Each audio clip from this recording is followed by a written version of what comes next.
Albert Einstein एक ऐसे वैज्ञानिक जिनकी सोच ने विज्ञान का नक्शा बदल दिया।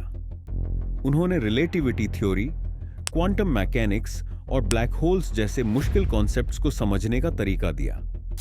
मगर क्या आप जानते हैं कि आइंस्टाइन की मौत के बाद एक अजीबोगरीब वाकया पेश आया जो विज्ञान और नैतिकता दोनों के लिए एक बड़ा सवाल बन गया। 17 अप्रैल 1955, Princeton hospital, new Jersey. Einstein की तबीयत अचानक खराब हो जाती है। उनका दिल जवाब दे देता है और अगले ही दिन सुबह 1:15 पर यह महान वैज्ञानिक दुनिया को छोड़कर चले जाते हैं। मगर यहां से शुरू होती है एक ऐसी कहानी जो किसी साइंस फिक्शन फिल्म जैसी लगती है।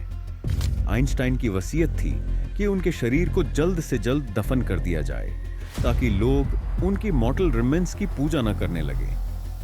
मगर जब उनका पोस्टमार्टम हो रहा था, एक डॉक्टर ने ऐसा फैसला लिया जिसने दुनिया भर के वैज्ञानिकों को हैरान कर दिया। थॉमस हार्वे, जो आइंस्टाइन के पोस्टमार्टम के जिम्मेदार थे, ने एक ऐसा कदम उठाया जिसकी किसी ने कल्पना भी नहीं की थी। उन्होंने बिना किसी की इजाजत के आइंस्टाइन का दिमाग निकाल लिया। हाँ, उनके दिमाग को छिपाकर एक जार में रख दिया गया। जब यह बात सामने आई तो दुनिया भर में हंगामा मच गया।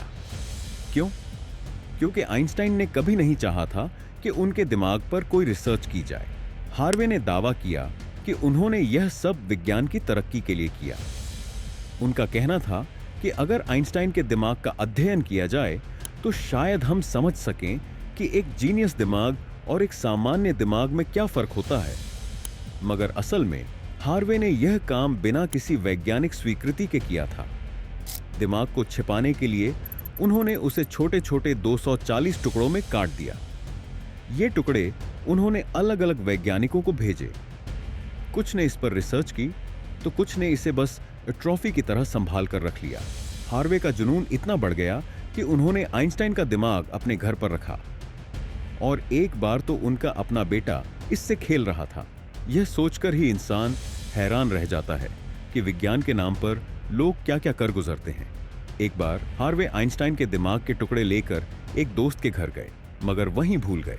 जब उस दोस्त की बेटी ने देखा कि उनके फ्रिज में अजीब से ग्लास जार्स रखे हैं तो उसने तुरंत अपने पिता को बताया और फिर ये टुकड़े हार्वे तक वापस लाए गए। आखिरकार 1998 हार्वे ने माना कि उनका यह फैसला गलत था। उन्होंने आइंस्टाइन के दिमाग के बचे हुए हिस्से प्रिंसटन हॉस्पिटल को वापस कर दिए। आज भी आइंस्टाइन के दिमाग के कुछ हिस्सों को फिलाडेल्फिया के मटर म्यूजियम में देखा जा सकता है, जहां लोग इस महान शख्सियत के विश्लेषण और उसके दिमाग की कहानी सुनने के लिए आते हैं।